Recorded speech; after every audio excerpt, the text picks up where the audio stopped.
Hello everyone. आज की इस वीडियो में हम दो टॉपिक्स पढ़ेंगे, एक तो क्लस्टरिंग और एक एसोसिएशन रूल। सबसे पहले हम क्लस्टरिंग की एल्गोरिदम देखेंगे। क्लस्टरिंग में सबसे पहले हम क्या करते हैं, the set of numbers of cluster decide करते हैं कि हमें कितने नंबर ऑफ क्लस्टर्स बनाने हैं। Then randomly select two initial cluster center, मतलब कि फिर हम दो कोई भी random cluster centroids particular data set से हम चूज़ डिसाइड करते हैं। देन उसके बाद में हम स्टेप्स करते हैं कि फॉर हर पॉइंट के लिए, for each data point calculate the Euclidean distance of to each centroid and then assign the data point to the cluster with the closest centroid। फिर हम जो हमारे वो जो दो सेंट्रॉइड रहते हैं उन दोनों के लिए हम एक अलग अलग डेटा सेट डिसाइड करते हैं। पर्टिकुलर सेंट्रॉइड के लिए हम देखते हैं कि हमारे पास जो गिवन डेटा सेट है उसमें से उस पर्टिकुलर सेंट्रॉइड के सबसे क्लोजेस्ट सेंट्रॉइड कौन से हैं, क्लोजेस्ट पॉइंट कौन से हैं, उन्हें हम उस पर्टिकुलर सेंट्रॉइड के सेट में लिखते हैं। देन उसके बाद में for each cluster calculate the new centroid as the mean of all the data points assign to that cluster. फिर हम हर क्लस्टर के लिए डेटा पॉइंट्स असाइन करते हैं, जिससे कि हम फिर नया क्लस्टर बना सके उससे। और ऐसे ही हमारी जो स्टेप टू और स्टेप थ्री है वो तब तक रिपीट होगी जब तक कि हमारे पास दो सेंट्रॉइड्स जो दो हमारे पास मीन वैल्यूज़ हैं, मतलब कि लास्ट की स्टेप और लास्ट से प्रीवियस स्टेप, इन दोनों के जो मीन वैल्यूज़, हमारे सेंट्रॉइड के जो मीन वैल्यूज़ हैं वो जब तक हमारी सेम नहीं आ जाती तब तक हम हमारी सेकेंड स्टेप और थर्ड स्टेप को रिपीट करेंगे। फॉर एग्ज़ाम्पल, हमारे पास लेट्स से हम एक सेट ऑफ डेटा दिया हुआ है जिसमें कि हमारे पास गिवन है 2, 3, 4, 10, 11, 12, 20, 25 एंड 30। हमारे पास ये डेटा सेट दिया हुआ है। लेट्स से हमने इस डेटा सेट को के से कंसिडर किया है। अब हमने इसमें ये माना है कि हमारा जो क्लस्टर है वो 2 है, मतलब कि अब हम इस डेटा सेट में से दो क्लस्टर्स बनाएंगे। तो दो क्लस्टर्स हमें बनाने हैं, तो इसके लिए हम सबसे पहले दो वैल्यूज़ लेंगे इसी डेटा सेट में से। लेट्स से हमारी जो फर्स्ट वैल्यू है वो 4 होगी, जो सेकंड वैल्यू है वो 12 होगी। तो 4 और 12 हमने कंसिडर कर ले लिए हमारी मीन वैल्यूज़। अब इसके बाद में हमारा जो फर्स्ट क्लस्टर बनेगा वो होगा 4 के रिस्पेक्ट में। हम 4 के रिस्पेक्ट में मतलब 4 एज अ हमारा फर्स्ट एंड्रॉयड होगा, जिसमें 4 के रिस्पेक्ट में हम इस गिवन क्लस्टर में से गिवन डेटा सेट में से ऐसी वैल्यूज़ फाइंड आउट करेंगे जो कि 4 के सबसे ज़्यादा करीब हो। तो इस पर्टिकुलर हमारे जो डेटा सेट है उसमें हमारे पास 2 और 3 ऐसी वैल्यूज़ हैं जो कि 4 के नियरेस्ट हैं। तो हम जो 4 एंड्रॉयड है उसका जो क्लस्टर होगा उसमें जो हमारे पॉइंट्स होंगे वो होंगे 2, 3 और 4। देन उसके बाद में हम जो सेकंड क्लस्टर बनाएंगे वो होगा हमारा 12 का। उसमें हमारा सेंट्रॉइड रहेगा 12, और उस 12 के नियरेस्ट क्लोजेस्ट जितने पॉइंट्स आएंगे उन सभी को हम उस सेकंड डेटा सेट में लिखेंगे, सेकंड क्लस्टर में लिखेंगे। तो इसमें हमारे पास 10, 11, 12 इटसेल्फ, 20, 25 एंड 30, ये हमारे पास जो पॉइंट्स हैं ये हमारे 12 सेंट्रॉइड के नियरेस्ट पॉइंट्स हैं। तो सेकंड क्लस्टर में हम ये पॉइंट्स लिखेंगे। देन उसके बाद में हमारा जो दोनों क्लस्टर्स गिवन है, अब हम इन दोनों क्लस्टर्स की मीन वैल्यूज़ निकालेंगे। तो मीन वैल्यूज़ के लिए हम sum of given points divided by total number of points करेंगे। तो हमारे पास फर्स्ट की वैल्यू आ जाएगी, फर्स्ट मीन वैल्यू आएगी 3, और जो सेकंड मीन वैल्यू आएगी वो आएगी 18। अब जो फर्स्ट मीन वैल्यू और सेकंड मीन वैल्यूज़ हैं उन्हें हम as a new centroids consider करेंगे, और हम देखेंगे कि हमारे पास जो डेटा सेट था उसमें इन दोनों वैल्यूज़ के नियरेस्ट कौन कौन सी वैल्यूज़ है। मतलब कि अब हमारा जो फर्स्ट सेंट्रॉइड है वो 3 है, तो 3 के नियरेस्ट कौन कौन सी वैल्यूज़ आएंगी, 2 आएगा, 3 इटसेल्फ, 4 एंड 10। ये 4 वैल्यूज़ होंगी जो 3 के नियरेस्ट है। एंड जो सेकंड है, सेकंड सेंट्रोइड जो है वो हमारा 18 है, तो हम 18 के लिए लिखेंगे 11, 12, 20, 25 एंड 30। ये वैल्यूज़ हो गई हमारी K2 की, सेकंड क्लस्टर की। देन उसके बाद में अब हमारा जो ये न्यू क्लस्टर्स बने हैं दो, K1 एंड K2, अब हम इनकी मीन वैल्यूज़ निकालेंगे। इनकी मीन वैल्यूज़ निकाली हमने, तो जो M1 आया है, जो K1 का मीन वैल्यू आया है वो 4.75 आया है, और जो M2 है, M2 का मीन वैल्यू आया है 19.6।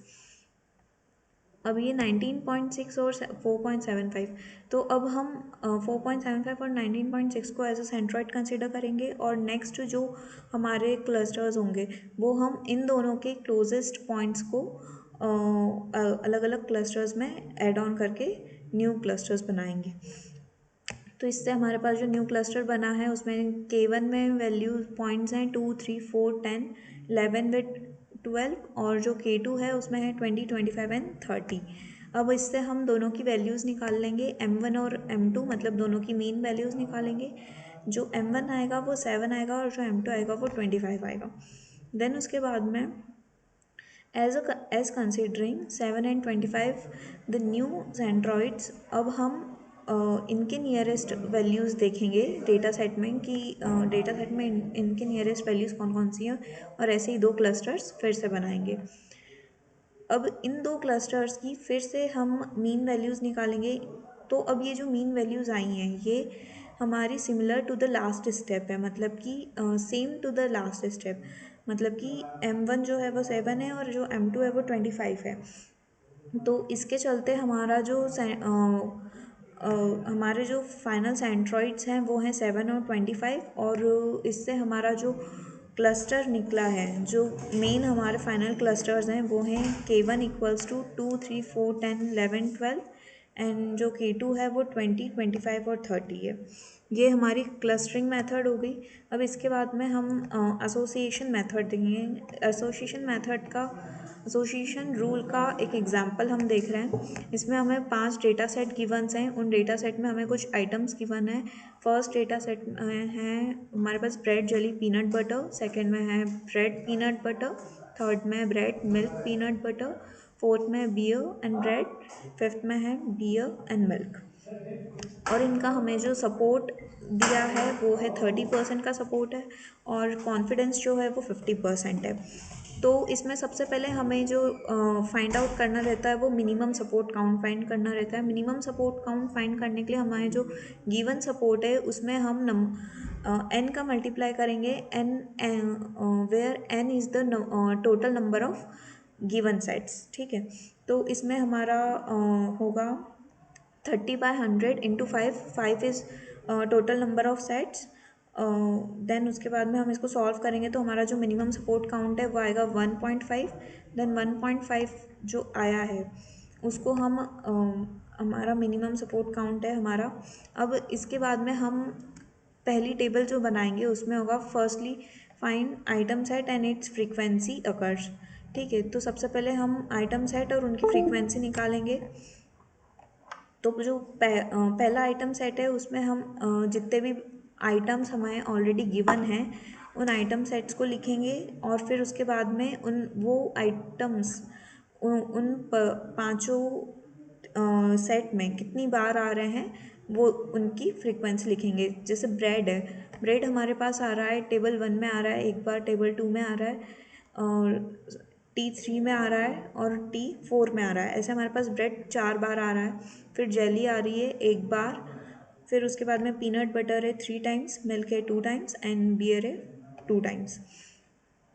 तो अब जैसे कि हम देख रहे हैं कि हमारा जो मिनिमम सपोर्ट था, मिनिमम सपोर्ट काउंट जो है वो 1.5 है। तो हम अपनी जो नेक्स्ट टेबल जो हम बनाएंगे उसमें हम 1.5 और 1.5 से बड़ी जितनी भी वैल्यूज़ होंगी उन्हीं को हम कंसिडर करेंगे, उससे छोटी जितनी भी वैल्यूज़ होंगी हम उन्हें रिमूव कर देंगे।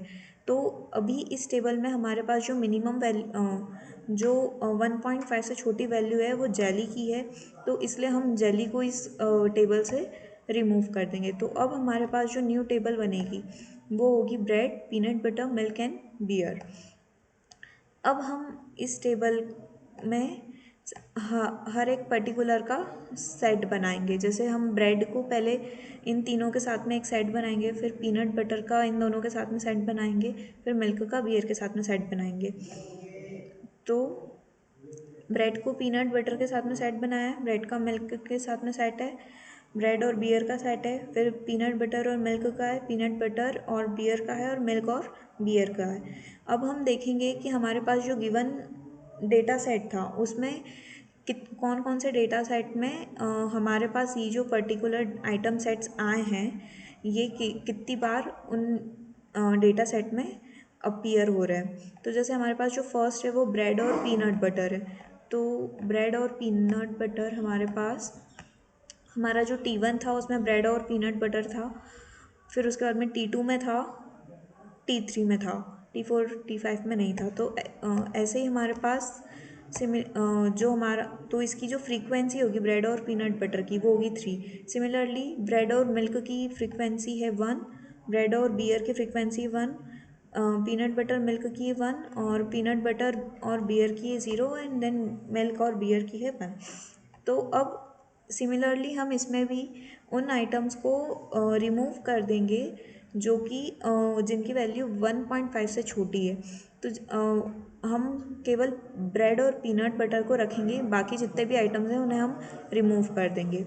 तो हमारे पास ब्रेड और पीनट बटर की फ्रीक्वेंसी है 3।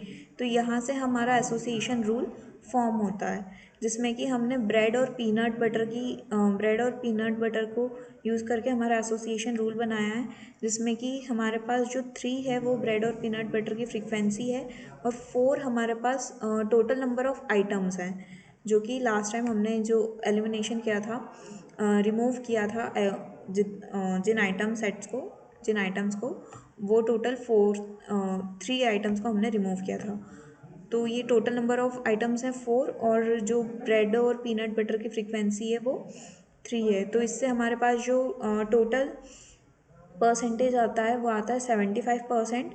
सो the confidence equals to 50%। Confidence हमारा 50% था। Here the rule 1 which is bread peanut butter is of 75% confidence. तो हमारा यहाँ से जो ब्रेड और पीनट बटर का जो कॉन्फिडेंस बन रहा है, जो रूल बन रहा है, वो है 75% कॉन्फिडेंस का। तो ये अपने आप में एक स्ट्रॉन्ग रूल हुआ। और जब हम पीनट बटर और ब्रेड का जो रूल बनाएंगे, पीनट बटर से ब्रेड का जो रूल होगा वो 3/3 का होगा, जिसमें कि हमारे पास 100% कॉन्फिडेंस होगा। तो ये भी अपने आप में एक स्ट्रॉन्ग रूल है। तो इस तरीके से हमारे पास में एसोसिएशन रूल भी फॉर्म हो रहा है। Thank you for watching this video.